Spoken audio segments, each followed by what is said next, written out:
In 79 AD, Mount Vesuvius erupted with such catastrophic force that it buried the Roman town of Herculaneum under more than 20 meters of volcanic material, superheated to temperatures that instantly carbonized everything organic it touched, turning wood to charcoal, flesh to ash, and in one villa, believed to have belonged to the father-in-law of Julius Caesar, an entire private library of papyrus scrolls into blackened, brittle cylinders of solid carbon.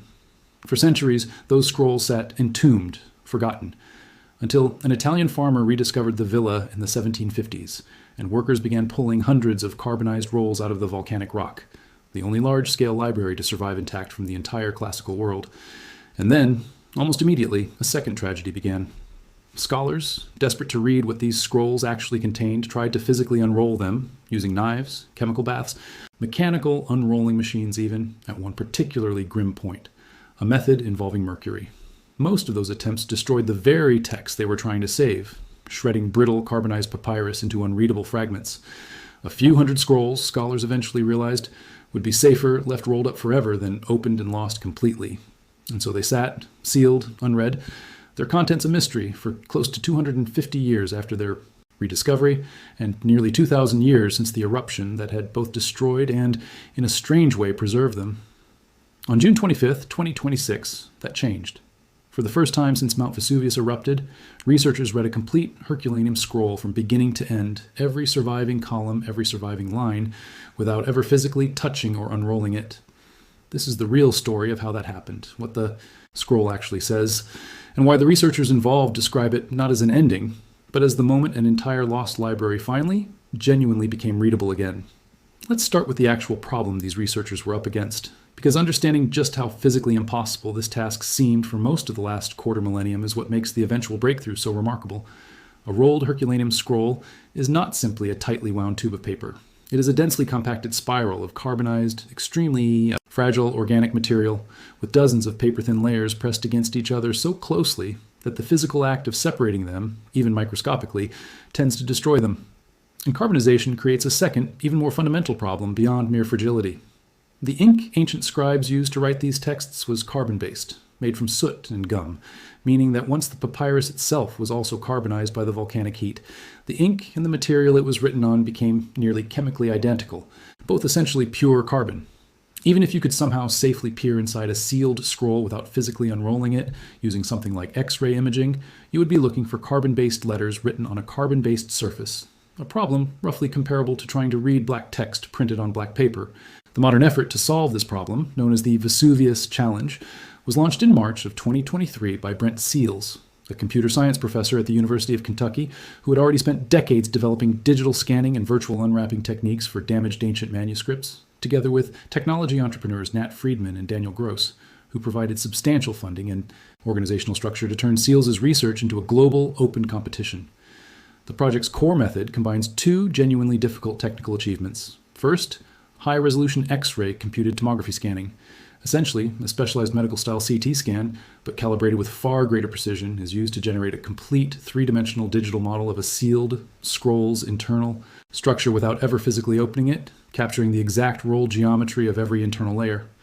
Second, and this is where the actual AI component genuinely enters the story, machine learning models are trained to detect the extremely subtle physical differences between carbonized papyrus and carbonized ink within that three-dimensional scan data, differences invisible to the naked human eye even when looking directly at the scan, but which leave faint, learnable statistical patterns that a properly trained neural network can be taught to recognize and highlight. The competition structure itself was deliberately designed to break an enormously complex technical pipeline down into solvable stages, and it is worth understanding that structure, because it explains exactly how this problem actually got cracked incrementally rather than all at once. Researchers first needed to solve segmentation, digitally identifying and tracing the exact, extremely tightly wound path of each individual papyrus layer within the three-dimensional scan data. They then needed to solve virtual flattening, mathematically unrolling that traced curved surface into a flat, readable digital sheet, essentially simulating the physical unrolling process entirely inside a computer without ever touching the actual fragile object. And finally, they needed ink detection itself, training machine learning models to actually pick out the carbon-on-carbon lettering from the flattened surface data. Real significant progress came remarkably quickly once the challenge properly got underway, and each step is worth walking through because it shows a genuine incremental scientific breakthrough unfolding in close to real time, openly, competitively, with the entire process documented and shared publicly. In October of 2023, a 21-year-old computer science student named Luke Ferreter became the first person in history to identify a complete, legible word inside a sealed, rolled Herculaneum scroll using this method, the Greek word porphyros, meaning purple, likely referring either to a color or to a type of cloth or dye. Researcher Youssef Nader independently confirmed the same finding using a separate approach shortly afterward.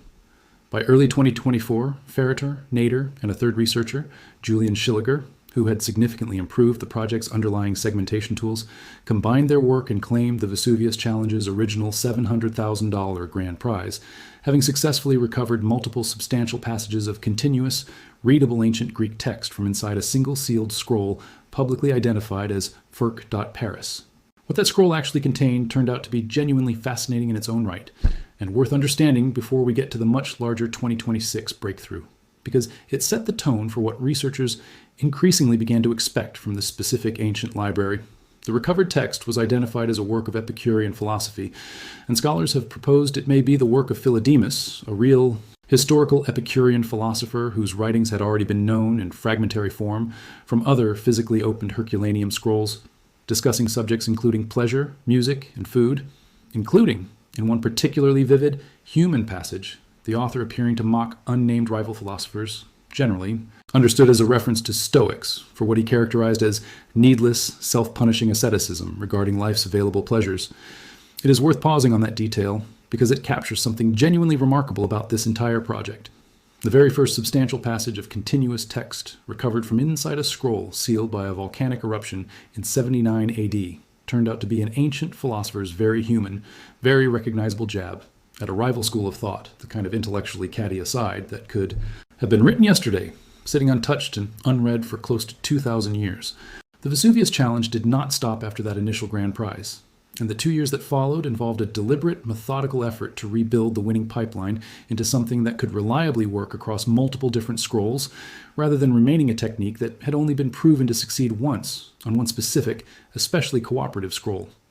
Rather than immediately chasing a second dramatic grand prize, organizers introduced a series of smaller targeted category awards for specific technical subproblems, segmentation, improvements, surface extraction refinements, and title identification. In May of 2025, one of those intermediate awards, a $60,000 prize specifically for identifying a scroll's title, was claimed by researchers who successfully recovered what appears to be the title of a still fully sealed scroll on vices, another work attributed to Philodemus, adding further weight to the growing evidence that the Herculaneum library preserved a substantial body of this specific philosopher's writing. Then, in June of 2026, came the breakthrough that finally completely closed the loop on the original 250-year-old problem. Researchers announced they had completely virtually unwrapped and read an entire Herculaneum scroll, officially cataloged as Ferc, 1667, and known within the research community as Scroll 4 from beginning to end, every surviving portion released in full for sustained scholarly study rather than the isolated words and partial passages that had defined every previous breakthrough in this project's history. This scan work was conducted using an even more advanced imaging technique than the project's earlier efforts, phase contrast X-ray microtomography, performed at the BM18 beamline of the European Synchrotron Radiation Facility in Grenoble, France, one of the most powerful synchrotron light sources in the world, in direct collaboration with the National Library of Naples, the institution that actually holds and preserves the physical scrolls themselves. The combination of dramatically higher resolution scanning technology and an increasingly refined, better trained machine learning pipeline is what finally made a complete end-to-end reading achievable, rather than the partial patchwork recovery of isolated passages that had defined the project's earlier successes. The results, published alongside a detailed accompanying research paper, are genuinely remarkable in scale. Researchers recovered roughly 1.5 meters of continuous ancient writing surface, spanning approximately 22 separate columns of ancient Greek text, representing the complete preserved content of this particular scroll, not isolated words scattered across an otherwise unreadable roll, but a full, continuous, readable document. And unlike the earlier Grand Prize scroll, which turned out to be Epicurean philosophy, this newly fully read scroll appears to represent an entirely different school of ancient philosophical thought. The recovered text is a philosophical treatise centered on ethics, and the internal evidence strongly points toward a Stoic origin, discussing themes of human nature, impulse, and moral development and progress. Crucially, the final preserved column of the scroll includes a specific, real historical name, Aristocreon, described in the historical record as the nephew and devoted disciple of Chrysippus, one of the most historically significant and influential Stoic philosophers of the ancient world, a detail that allows researchers to place the composition of this specific text within a coherent historical and philosophical context, and to date its likely composition to around the 2nd century BCE. It is worth being precise and honest, in the same spirit that should accompany any genuinely responsible account of a breakthrough this significant, about the current limitations of even this milestone achievement, because the researchers themselves have been consistently careful on this exact point throughout the entire project's public communications. The papyrus itself remains physically damaged in numerous places, meaning a meaningful portion of the recovered text is fragmentary rather than perfectly, completely legible, with some passages more confidently reconstructed than others. The researchers involved have been explicit that this is not the end of the broader Vesuvius Challenge project, but rather what they themselves describe as the moment the project's central technical bottlenecks became clear enough to actually see a path toward the next, considerably larger goal, reliably reading multiple entire scrolls, and eventually the hundreds of still sealed scrolls believed to remain in the Herculaneum collection, most of which have never been opened, physically or virtually at all. The project's own public materials are candid that a fully automated version of this entire pipeline, capable of running efficiently across the whole surviving library without extensive manual intervention at each stage, remains what they explicitly and honestly describe as an open problem, not a solved one. That candor extends to an interesting, genuinely unexpected wrinkle in how the most recent progress was actually achieved. One worth including because it reflects the real, current, fast-moving state of AI research methodology itself. According to the project's own technical reporting, a meaningful recent improvement in the system's ability to generalize its ink detection training from one scroll to a different, previously unseen scroll came from an experimental approach, using what researchers described as an autonomous agent swarm, a system of multiple AI agents working somewhat independently and continuously to search for improved model configurations, an approach inspired by separately published open-source AI research released earlier in 2026, and then specifically adapted by the Vesuvius Challenge team for their particular ink detection architecture. That specific technical experiment reportedly nearly doubled a key internal performance metric on the newly read scroll's data, while training only on a completely different scroll's material, a genuine measurable improvement in the system's ability to transfer what it had learned from one piece of ancient carbonized papyrus to another it had never directly encountered before, exactly the kind of generalization capability the entire project will eventually need, at scale to make reading the rest of the sealed Herculaneum library actually achievable within a reasonable time frame, rather than requiring years of individually customized effort for every single scroll. Stepping back from the specific technical achievement, it is worth spending real time on why this particular library matters so much to historians and classicists in the first place, because the stakes here extend considerably beyond any single scroll's content.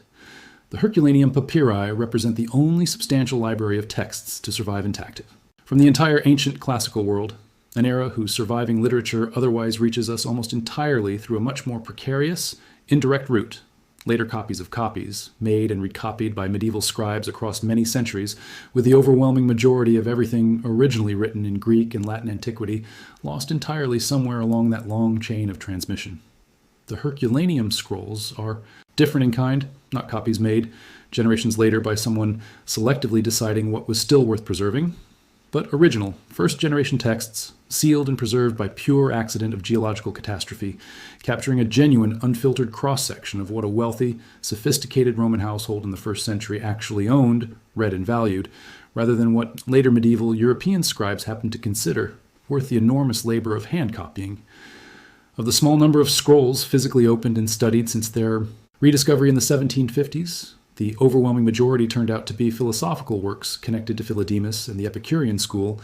leading many classicists to suspect the villa's original owner, plausibly Lucius Calpurnius Piso Caesoninus, Julius Caesar's father-in-law, may have maintained a personal library with genuine philosophical specialization or patronage connections. The 2026 discovery of a Stoic text within that same collection meaningfully complicates and enriches that picture, suggesting the library's actual scope and philosophical range may have been considerably broader and more intellectually diverse than the initial run of physically open scrolls alone had suggested. There is also a real, more speculative, but genuinely significant hope animating much of this ongoing research, one that classicists have discussed openly for years, and that grows more concretely plausible with each new success. The possibility that this still largely unread library might contain entirely lost works of major classical authors, texts, long known to have existed through references and citations and other surviving ancient sources, but whose actual original content has been completely unknown for the better part of 2 millennia. Nobody involved in the Vesuvius challenge has claimed to have already found anything of that particular magnitude, and it would be dishonest to imply otherwise. But the genuine, realistic possibility that such a discovery could still emerge from the hundreds of scrolls that remain sealed and entirely unread is precisely what continues to drive both the scholarly urgency and the very substantial financial backing behind this project, reflected directly in a publicly posted prize fund that has already awarded more than $1.8 million. Dollars across the challenge's various stages, with a considerably larger prize explicitly reserved for the team that eventually solves the remaining technical bottlenecks required to read entire scrolls reliably, at scale, across the whole surviving collection. So what does this actual, real story reveal, stated honestly rather than through the lens of a fabricated, single, dramatic, shocking moment? It reveals that a genuinely difficult, quarter-millennium-old archaeological problem, a library of ancient texts, preserved by catastrophe, but rendered unreadable by that same catastrophe, has finally, demonstrably begun yielding to a combination of advanced X-ray imaging technology and carefully engineered, purpose-built machine learning models. Not a general-purpose AI chatbot, casually reading an ancient scroll the way a person might read a photographed page, but years of dedicated, highly specialized computer vision and geometry research conducted openly, competitively and collaboratively by a genuinely global community of researchers, students, and technologists working through an open prize competition. It reveals that the very first substantial passages recovered from this newly readable library have already meaningfully enriched and, in the case of the 2026 Stoic Ethics text, genuinely complicated and expanded scholars' understanding of exactly what this unique, accidentally preserved ancient library actually contained. And it reveals that the project's own leaders describe this moment not as a finish line, but as proof of concept for something considerably larger still to come. The real, increasingly plausible possibility of eventually reading an entire lost ancient library, scroll by scroll, work by work, using tools that did not exist even 5 years ago, applied patiently and rigorously to a problem that has stubbornly resisted every previous attempt for nearly 250 years since these scrolls were first pulled, carbonized and silent, out of the volcanic rock that had both destroyed and preserved them. Maybe that is the genuinely remarkable version of this story, more interesting in its own way than any fabricated single shocking sentence could have been. Not a chatbot reading a scroll in an instant, but a rigorous, years-long, openly documented scientific collaboration, spanning a University of Kentucky computer science lab, technology entrepreneurs willing to fund a genuinely difficult open problem, a 21-year-old student's breakthrough, one of the most powerful X-ray facilities on Earth, and, most recently, an experimental swarm of AI agents independently searching for a better way to teach a computer to see letters that have been chemically identical to their own background for 2,000 years. All of it converging, patiently, methodically, on the moment an ancient Stoic philosopher's meditation on human nature finally became readable again for the first time since the ash fell. So here's the honest question worth sitting with, instead of the shocked historians framing a misleading headline usually promises. Now that you understand this is real, patient, openly documented scientific progress rather than a single dramatic reveal, and knowing that hundreds of sealed scrolls from the same library remain completely unread, what do you think is more likely to eventually turn up inside them? More works from philosophers and authors we already know by name, or something genuinely completely lost to history that nobody currently expects? Tell me where you land in the comments. And if you want the deeper dive into Philodemus himself, the Epicurean philosopher whose surviving works already account for the majority of everything recovered from this library so far, and what his writing actually reveals about how Romans in the first century thought about pleasure, ethics, and the good life, let me know, because his is the voice this entire project has spent the last 3 years bringing back from the ash,